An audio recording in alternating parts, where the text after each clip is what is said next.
Are you finding that your SEO strategy is not quite hitting the mark? Please stick around because in this episode, we're going to be talking about what to do when your SEO strategy isn't working. Hi, my name is Soph. I'm an SEO consultant, an online business owner, a SaaS agency owner, and a mama bear. I started my business in 2015 through organic social media marketing, but quickly learned that social media was not the way to go. After spending 3 to 5 years building my brand through Google, I am happy to help other business owners do the same. And in today's episode, what we're going to be talking about is addressing what to do when your strategy for SEO marketing is not performing.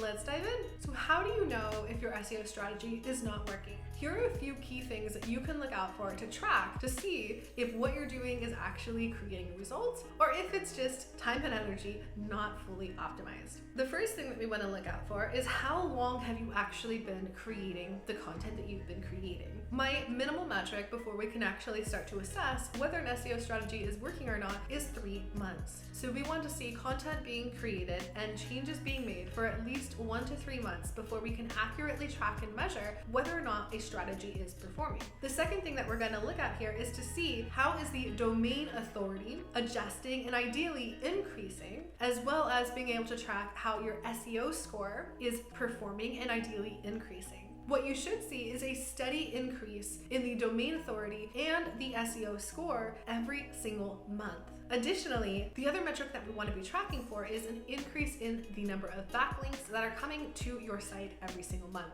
as well as potential opportunities for other referring domains. Most importantly, the biggest metric that we want to be tracking for is to see an increased change in the keywords that your site is actually ranking for. Now, there is a difference between having keywords that you're writing for and having keywords that you're ranking for. Just because you're creating content with keywords in it does not necessarily mean that you're ranking for it. And how you can track this is by using systems and softwares like Ubersuggest or Ahrefs to see how many keywords your site is showing up for. Ideally, you should be seeing a steady increase in the number of keywords if you are creating content correctly. Additionally, you should be able to track a steady increase in the position in which your content is ranking for those specific keywords. What we want to see here is that every single month, your content is continuously moving closer and closer to the first page of Google. If you are not seeing changes in the position in which your content is ranking for, this is one of the first ways in which we know that there might be an issue in how your content is being created. There are a number of variables that can impact your ability to actually rank for specific keywords and to know that your strategy is working and increasing. The best way to know how to improve your SEO strategy and if it's working is to hire an SEO consultant or an SEO coach who can do a deep dive analysis into your actual site structure and into your SEO content strategy. The benefits of hiring an SEO coach or consultant is that they can shortcut the process for you. Instead of spending hours trying to understand what SEO is, how it works, what metrics to track, how to know if the metrics are actually working, and understanding what the metrics actually mean, you can work directly with someone who can easily take a look at your site and within a few hours be able to give you a comprehensive analysis of exactly what went wrong. Additionally, if you hire an SEO coach or consultant, you can have them support you in developing a keyword optimized strategy based on your site's current domain authority, domain ranking, URL authority, to figure out exactly how you can start ranking sooner versus trying to just chase keywords that may not be optimal for you to chase.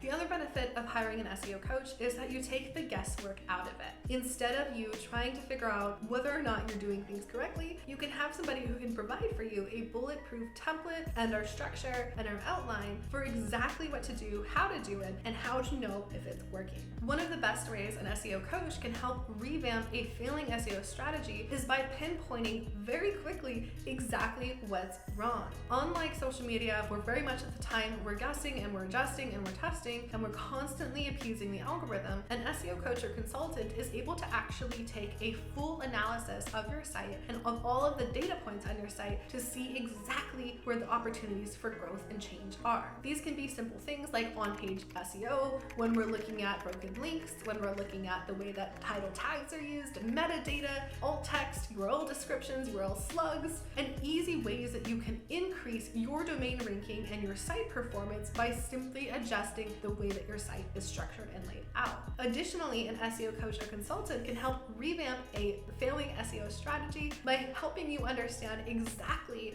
what it is that isn't working on your site and how to find content that can work.